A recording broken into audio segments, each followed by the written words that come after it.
Good morning. It's been a while since I've checked in. I've been busy. I've been studying. I've been learning. I've been living. I've been loving. I thought I would do just a collective 3-card pull for under the light of this Scorpio full moon, which happened at 6:32 p.m. last night UK time. Let's check out AstroSeek. I like to look at where all the planets are sitting each day. So Sun in Taurus, 12 degrees, Scorpio, Moon at 19 degrees.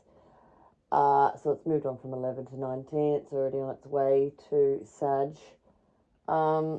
Mercury is nearly at the anaretic degree of Aries and will be moving into Taurus on the 3rd of May. So more grounded, practical conversations are to be had.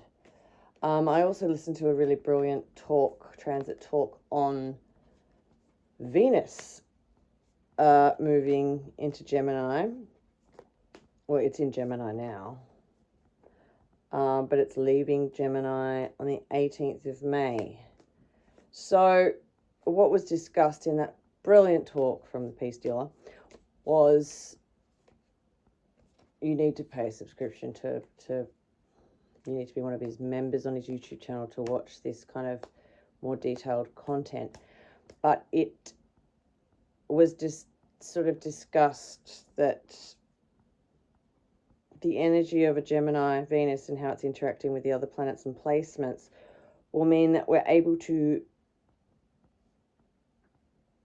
really be authentic about what makes our heart happy and communicate effectively the authentic truth from our heart. So a great time for creating, writing, poetry, deep conversations. If you've got Venus in Gemini, which I do, luckily, along with all my other personal planets, it will mean that you're able to articulate yourself in a beautiful way, which I'm not doing very well right now, but it's early and I don't drink coffee, so just have to deal with my grogginess, my realness. But yeah, it's about sharing your truth and that flowing easier with Venus in Gemini, which is ruled by Mercury, which is communication, cerebral, mercurial, intelligent, the intellect. So instead of saying, I think the Peace Dealer used an example, like instead of saying, oh, I really like your scarf, it looks good on your neck, it's more like the way that the silk of that fuchsia glowing elaboration of feminine beauty caresses the nape of your neck is utterly titillating. That's a bit much, but it's sort of just making things sound beautiful and expressive and from the heart. That's my take on it, this particular juncture. I'm no expert. All right, I'm going to do a 3-card pull for the day with the beautiful Bonestone and Earthflesh Tarot, which was gifted to me at the Oracle's Rebellion, which was a wonderful, wonderful experience. Like, wow. Well done to Marion K. Tarot for putting it together. I was in Glasgow.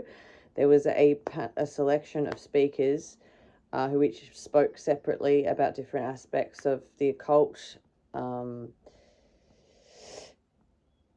divination, it was sort of tarot-centric, but numerology was explored, Kabbalah was explored, Druidry was explored, and everyone kind of gave their different talk for an hour on whatever they wanted to talk about. And being that it fell on the day of Uranus going into Gemini, it was a rebellion, and it was very honest and very no BS.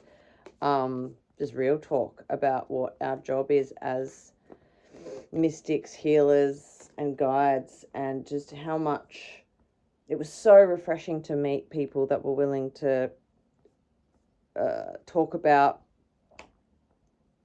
people that are stuck in linear thinking, cyclical thinking, rather than more of a open, like, you can't follow these steps and get to this destination.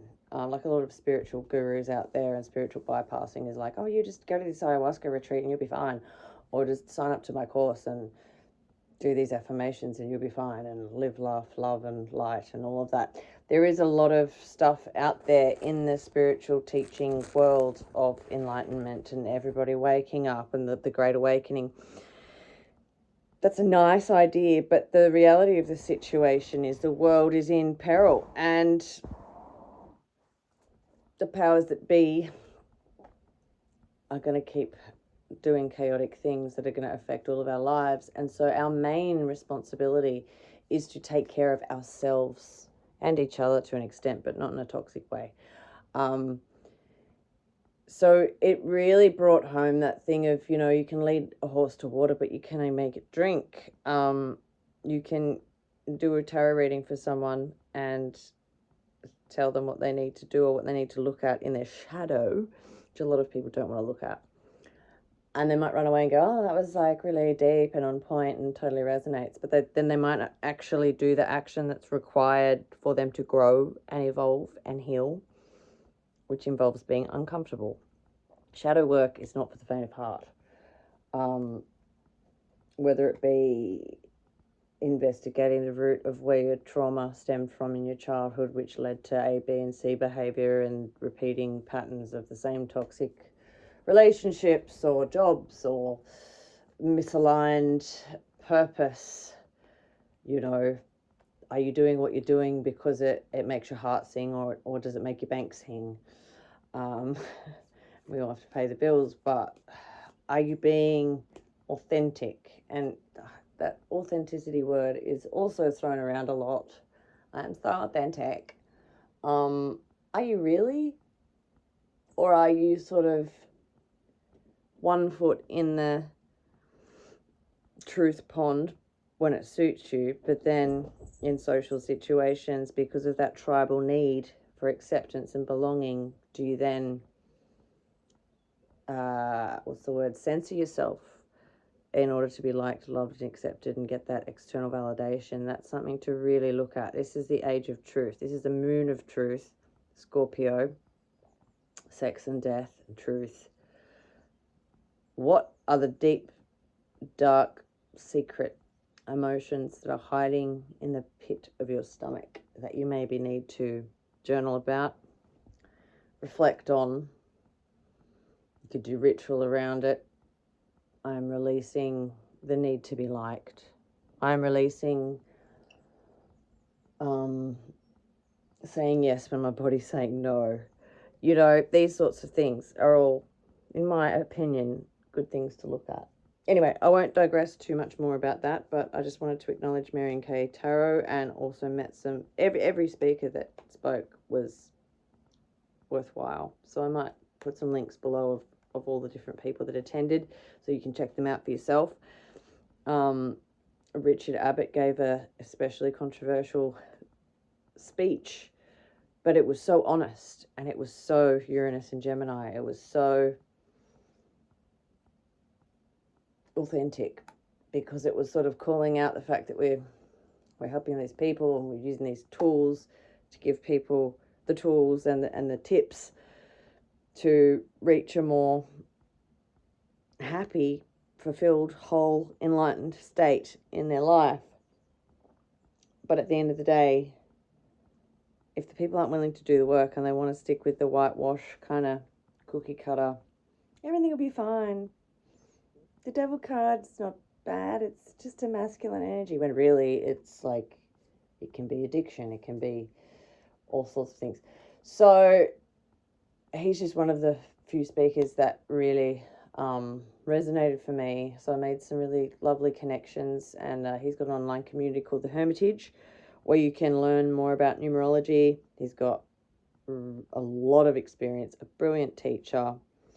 It's sort of a self-paced library full of rich and exciting subjects. So I'm looking forward to studying numerology a bit deeper, doing some past life regression work. And yeah, just want to say a big thanks to him for giving me access to that. And also, Carrie from Scorched Earth, goes without saying, she's my favourite tarot reader in the world. She's brilliant. She travelled from Bulgaria. She gave a brilliant talk about rebellion. What is rebellion? It's not the James Dean rebel without a cause kind of rebellion. It's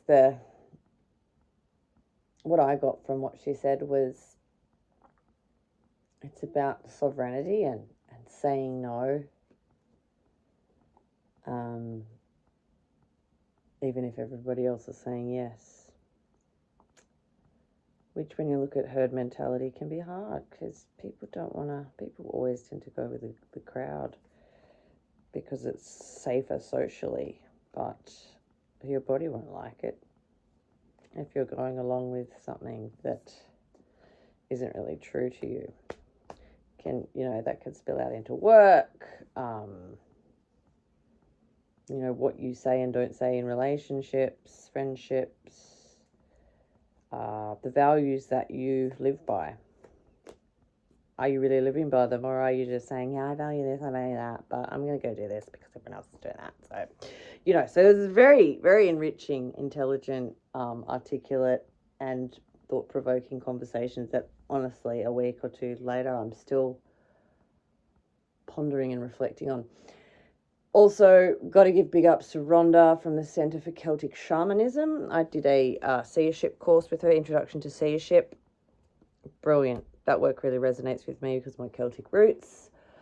And the fact my father gave me a Celtic shaman oracle deck before he died. And he is not a spiritual, well, he was a bit spiritual. He was very Buddhist Taoist.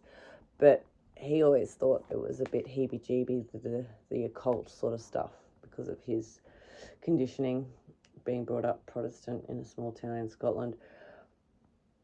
But he could see enough that I was on a spiritual path and gave me this Celtic Shamans pack, which led me to look up Celtic shamanism, because I was like, no, Celtic shamanism was a thing. But it is. Shaman, the definition of a shaman is a healer, really. A healer or guide that uses either plant medicine or not plant medicine. I don't use plant medicine when I journey. I just go into a deep hypnotic state and use the drum as my drug. Not drug, but, ceremonially in, places like Peru and stuff. And often plant medicine is used to help purge and journey and all of that. I'm more of a PG journeyer into the other worlds.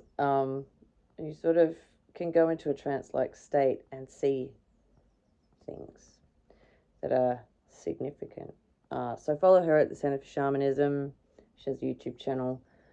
She's all over socials with shorts and just interesting things about Celtic tradition, the 3 cauldrons as opposed to the 7 chakras, which is an Eastern philosophy.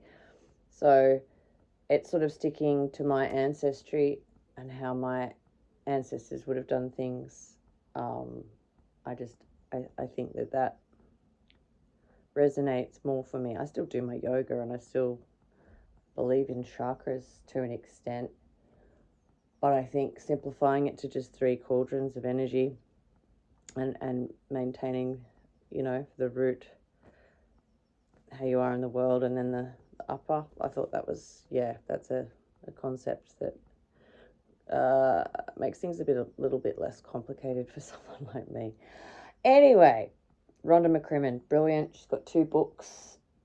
One of them is here, if you're interested. The Cauldron and the Drum, Introduction to a Journey into Celtic Shamanism. She also has the Celtic Wheel of the Year, which speaks to things like Beltane, which we're just sitting on Beltane now, whether you believe it's the 1st of May or 13th of May. people have different ways of figuring out what the exact date is. So that's the Celtic Wheel of the Year. So they're my recommendations, and we will go to the cards now, see what they have to say. Oh, straight out the gate we have the Star. Look at that. The Star. 17-8, Mighty Oak Tower. The Star in the Tower. Heaven and Hell. No, it's not so much. It's not that simple. 16, 7, so we have 8, 7. Okay, interesting. One more, please, Spirit.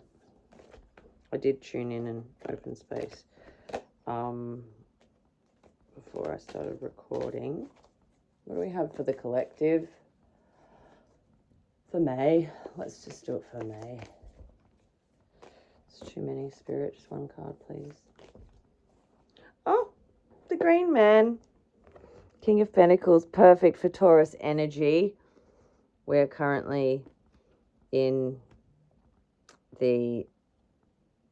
Oh, we will have moved deacons. I'm doing the deacon walk with Scorched Earth Tarot, the Order of the Phoenix community, and I'm learning about tarot cards, and there's zodiacal signs. So from the 1st of May, we are in the 6 of Pentacles, Taurus, fixed Earth energy. So the King of Pentacles, I need more reference bits of paper. I have other printouts that I could talk about. But, what I get from this reading, these 3 cards here for the collective is, this is the light and the power within us, and the creative power and the star quality of all of us. But needing, like, appreciating that we have that ready to burst out of us. But before we get ahead of ourselves, we need to ground and stay rooted in our tree, and maybe just stop, pause, slow down after all that chaotic Aries energy. Just fire, action, and planning, and this idea, and that idea, and I'm going to go here, and I'm going to go there. It's like, no, slow your boat down, people. We're in Taurus. Let's be like the tree, and let's maybe delve a bit deeper into the depths of our psyche, Scorpio moon, and look at what's hiding inside the tree, beneath the tree, in the roots. What are the roots saying to us? What are the roots of our problems? How can we stay grounded and not get hit by lightning? Well, we're always going to get hit by lightning, but how can we better survive the lightning strikes of life? How can we process and heal the myriad galaxy of traumas, heartaches, grief, pain, impressions, patterns, outdated beliefs, all the things that sit deep within us that we may or may not be conscious of in our subconscious. So it's sort of saying, you got the potential for this, but make sure you take care and tend to your roots and your inner tree, I guess. If you think of yourself as a tree, you know, something that Richard kind of said about this time for me, potentially with my numbers, is to lay a good foundation and to stay grounded and rooted. And then you can jump out into the world with that. And the Green Man, King of Pentacles, is a perfect carry on from that, and is that sort of earthbound king of the forest, of the trees, prosperity, material, all things material and earthbound. So yeah, I will read what's in the booklet though, even though I've got the little white book, but I'm going to read this because it has journal prompts. And I find journal prompts really helpful. Just because when I go to journal, sometimes I'm like, there's just so much. Where do I start? So having a journal prompt, it also is a great thing for shadow work, because you can kind of go, okay, where am I delving? So the mighty oak, the tower, there is potential for newfound freedom amid the collapse of established structures. Uranus in Gemini. Focus on establishing strong foundations as you move forward, renewed and wiser. What did I just say? So we may see lots of sort of coming from sideways, unprecedented and abrupt events. This is me talking. I'm just going to give a bit of a summation of what the book says. Constructing a new phase rather than yet another phase of repair, and establish strong foundations. It's quite long, so I'm already up to 20 minutes. So the journal prompts. So this is Mars energy and a numerology number 7. Journal prompts are: recall a time when you were unjustly treated. Describe the towers in your life. I recently did this. I did a trauma timeline of all like the big events from childhood to adulthood that really like turned my world upside down. And it was so good just to map out the timeline and then look at the corresponding years and ages and just be like, wow, and now I'm at this point. I'm sure there'll be more big catastrophic changes in my life. Hopefully not catastrophic, but got to be careful, because I'm a manifester in human design. So when I use words, there's power in it. So hopefully not catastrophic events, but upheaval seems to be a recurring theme in my life. And I feel like my mission in this life is to find balance, and there are many ways to do so, which I will elaborate on later. But what makes up a strong foundation in your life? For me, it's my daily yoga practice and walking in nature and journaling. That sort of keeps me together. How do you respond in a crisis? Well, recently I responded differently.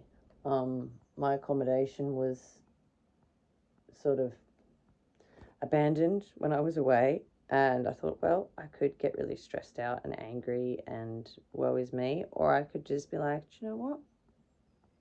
It's going to work out. And just trusted that it would, and it did. Within 2 hours of my Airbnb host abandoning the booking, I was able to send out 5 more requests and get somewhere safe to stay. And having somewhere safe to stay when you're in a different city, you've got all these heavy bags, was really stressful. But it worked out because I trusted, and I left it to the universe. I was like, no, the universe got my back. It's going to be fine. Me, probably a year ago, would have been like, oh my God, ringing someone up going, can you transfer me money to stay in a hotel? I don't know what to do, and I would have spent like way too much money on something that just because I couldn't be patient enough to just sit, ground, go to a cafe, chill out, wait for someone else, and just trust and have faith that it will all work out. And it doesn't always work, but it did that time. So when was the last time you felt truly liberated? It's a great question for a journal prompt. So we move on to the 2 eagles, the star. Oh, the 2 eagles, I get it. So there's like a little eagle and a man eagle dude. You are being gifted with hope, optimism, and inspiration. Be on the lookout for unexpected help, while visionary insights and spiritual guidance foster a sense of peace and calm. Well, that's definitely rung true for me also. So it's about, again, stop, breathe, ground, and center your energy. Hear the radiant whispers of the universe around you, inspiring you to develop new sight and guiding you through your obstacles. Connect to the universal flow and harmony with all things, and allow yourself to radiate love and hope as you bring light to the darkness within you. So again, it's the stars, like generally a very positive card, but in this particular deck, it's making sure it's not bypassing the dealing with the darkness in order to get to the light. It corresponds with Aquarius and the number 8. Journal prompts are: describe a moment in your life where you felt truly hopeful. me trying to get accommodation on Saturday night, maybe, in Glasgow. What is one of your biggest aspirations? Do you believe you take the necessary steps in actively striving for your goals? That's a good one to look at. What does faith mean to you? Explain how and why you prefer to guide or be guided. Really like this. I like the artwork. I like the corresponding archetypes with the cards, and the it's a good deck. It's a new deck, and I'm a bit funny about using new decks because I've got my old faithful. The other ones just never quite hit the mark for me, but this, I really like this deck. So well done to Avalon Cameron and Anna Torian. She must be a Taurus. Green Man, King of Pentacles. What do we have for that? I've got my take on it, but I like to see what comes up in the deck. It's sort of like getting to know a deck is like, yeah, getting to know a lens, one person's lens. And it might be slightly different to yours. I mean, the archetypes remain the same. But yeah, what was discussed at the Oracle's Rebellion was that there's so many different variants and interpretations and ways of whitewashing things out there in the world of YouTube, especially. There's a lot of just love and light, everything's going to be fine. I like cards with a bit of grit and a bit of dirt and a bit of uncomfortableness. It's even got Lilith in it. Brilliant. She's the Knight of Pentacles. I love that.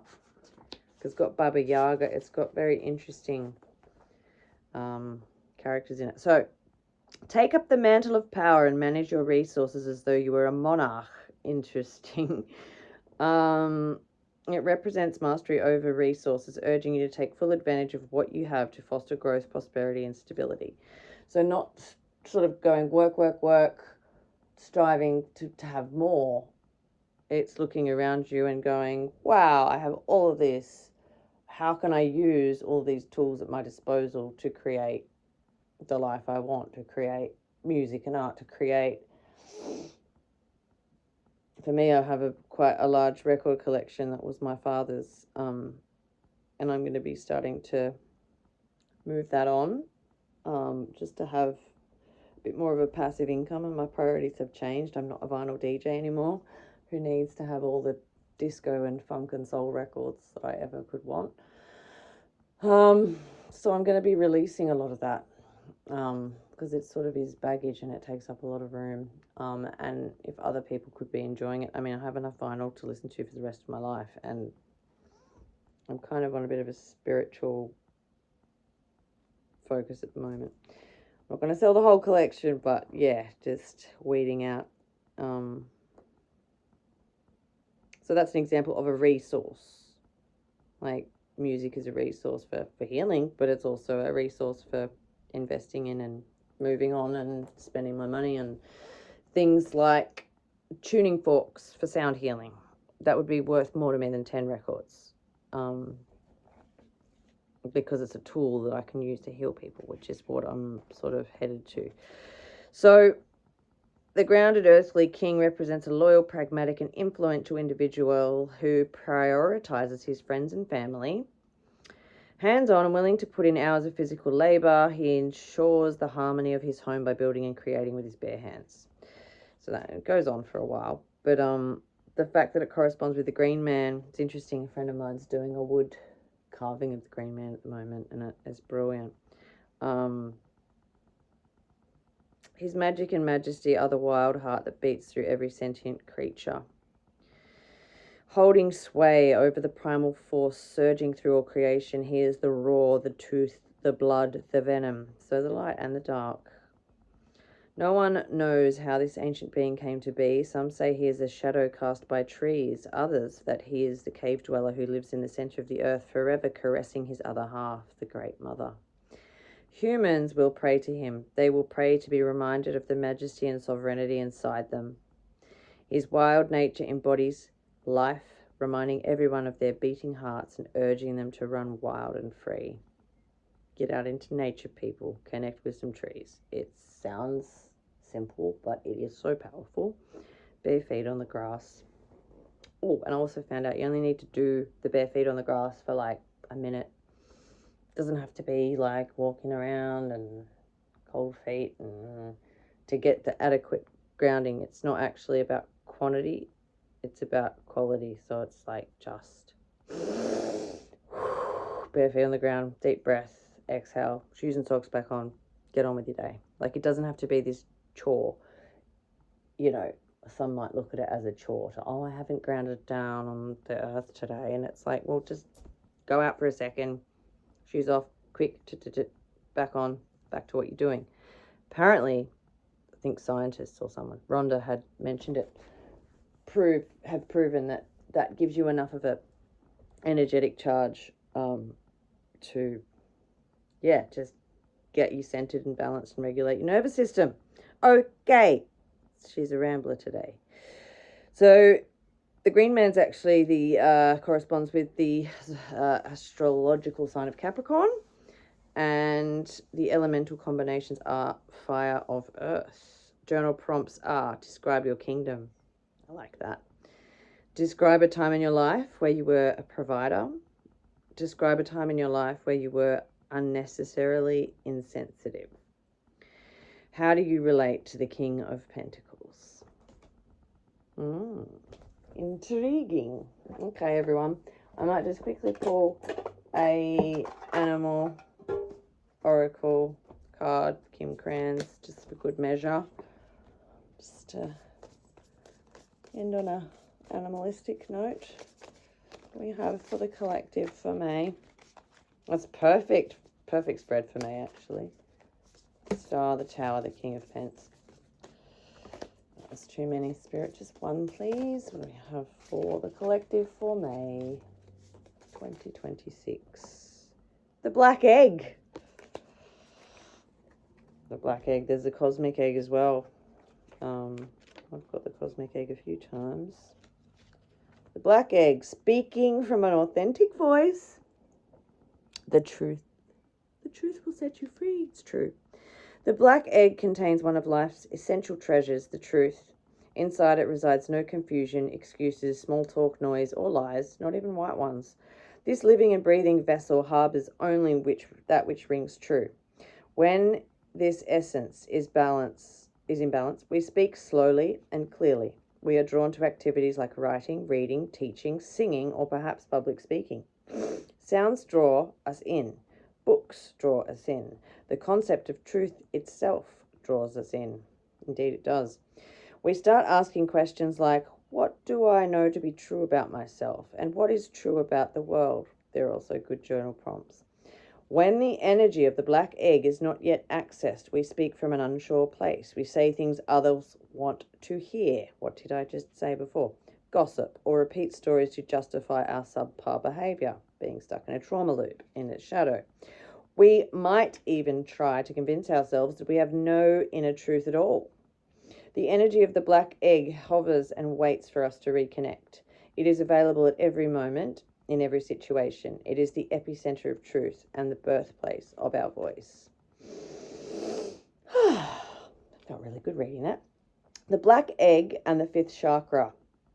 So if you're working with the chakra system, 5th chakra, throat chakra. The subtle essence of this chart resides at the base of the throat. The Vishuddha chakra, the ancient sages saw this center as the hub that governs our speech and expression. Vishuddha translates as especially pure. The balance of this center is important for all of us, but is especially essential for writers, editors, musicians, and teachers. It's relevant for me as a musician. So, good ways to regulate the throat chakra would be humming. I find humming really good, like just vocal warm-ups, like or things like that, or just humming and swaying if you're doing somatic work. That's sending out a resonating frequency into your body. which has an effect on the mind and spirit. So, yes, brilliant reading, guys. I'm going to leave it there at 35 minutes. Be you, be true, like, share, and subscribe if you feel called to. Thank you.